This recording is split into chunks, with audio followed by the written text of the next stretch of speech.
warahmatullahi wabarakatuh. Perkenalkan, nama saya Mutia Rifaniusna dengan NIM 2330203048 dari Universitas Islam Negeri Mahmud Yunus Batu Sangkar dari program studi Hukum Tata Negara dengan kelas HTN 4B dengan mata kuliah Fikih Siasa 3 dengan dosen pengampu Profesor Haji Jainuddin MA. Saya di sini akan menjelaskan materi tentang fikih siasa dengan aliran Sunni dan Syiah. Selamat menyaksikan. Di sini akan menjelaskan tentang fikih siasa dengan aliran Sunni dan Syiah. Fikih siasat tersebut adalah cabang ilmu dalam Islam yang membahas tentang hukum-hukum politik dan pemerintahan. Dalam konteks ini, terdapat ada aliran ulama dalam Islam, yaitu Sunni dan Syiah, yang memiliki pendapat yang berbeda mengenai fikih siasa. Menjelaskan tentang pengertian aliran Sunni. Aliran Sunni mendapatkan ada prinsip-prinsip yang bersumber dari Al-Quran dan Hadis.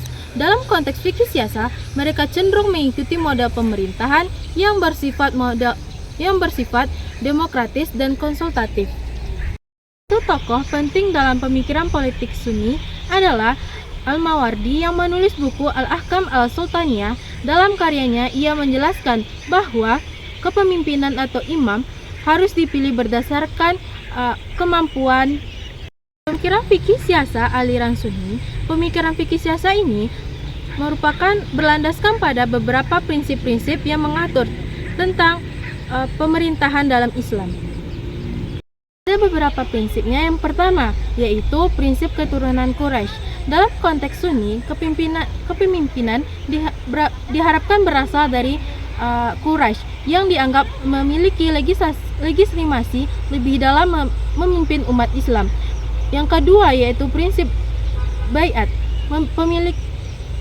pemilikan kepala negara yang dilakukan oleh pihak yang berkompeten, yaitu ahlul ahli wal alti, yaitu suatu kontrak sosial dengan masyarakat yang menunjukkan bahwa pemimpin harus mendapatkan dukungan dari umat. Yang ketiga yaitu azas musyawarah.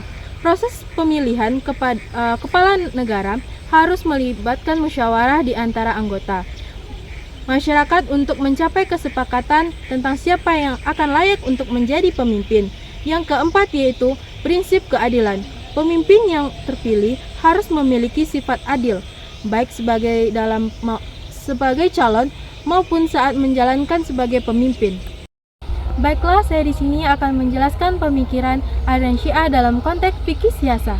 Pemikiran aliran Syiah dalam konteks fikih siasa berfokus pada konsep imamah, yang merupakan doktrin dalam kepemimpinan umat Islam harus dipegang oleh individu yang ditunjuk secara khusus oleh Nabi Muhammad SAW. Dalam pandangan Syiah, Ali bin Abi Thalib adalah khalifah yang pertama diangkat langsung oleh Nabi, dan kepemimpinan ini dianggap sebagai rukun agama yang tidak diserahkan kepada umat tanpa persetujuan yang jelas dari Nabi. Imamah dalam syariah juga menekankan bahwa imamah harus terjaga dari dosa dan memiliki kualifikasi tertentu untuk memimpin umat. Hal ini menunjukkan bahwa kepemimpinan bukan hanya sekedar posisi politik, tetapi juga memiliki dimensi spiritual dan moral dan kepentingan bagi masyarakat muslim. Dalam konteks kajian ini, dapat disimpulkan bahwa kepemimpinan aliran Syiah mengenai fikih siasa menekankan pentingnya kepemimpinan yang sah dan legitimasi yang berasal dari penunjukan ilahi, serta tanggung jawab moral pemimpin terhadap umatnya.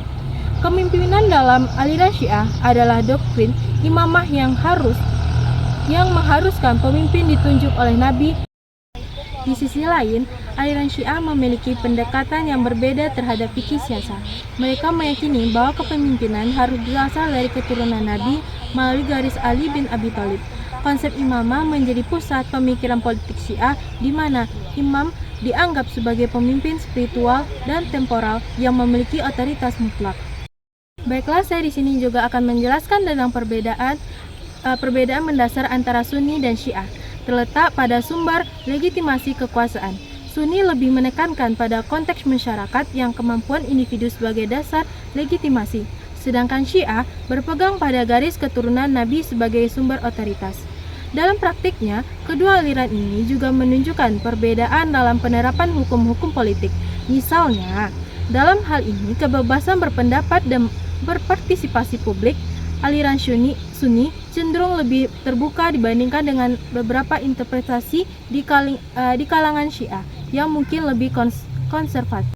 Disimpulkan dari pemikiran fikih siasa dengan aliran Syiah dan Sunni, yaitu mencerminkan keberagaman pandangan dalam Islam mengenai bagaimana seharusnya sebuah pemerintahan dijalankan, meskipun terdapat perbedaan signifikan dalam pendekatan mereka terhadap kepemimpinan dan legitimasi kekuasaan. Keduanya tetap berusaha mencapai keadilan sosial sesuai dengan ajaran Islam. Dengan memahami perbedaan ini, kita dapat lebih menghargai keberagaman pemikiran di kalangan umat Islam serta memperkuat dialog antar agama untuk menciptakan keharmonisan sosial. Dalam penyampaian video ini, saya memberikan gambaran signifikan namun komprehensif tentang pemikiran fikih siasa dalam dua aliran besar dalam Islam, Sunni dan Syiah. Baiklah, sekian penyampaian tentang fikih siasa dengan aliran Sunni dan Syiah. Semoga apa yang saya sampaikan bisa bermanfaat. Sekian dari saya. Wabillahi taufiq wal hidayah. Wassalamualaikum warahmatullahi wabarakatuh.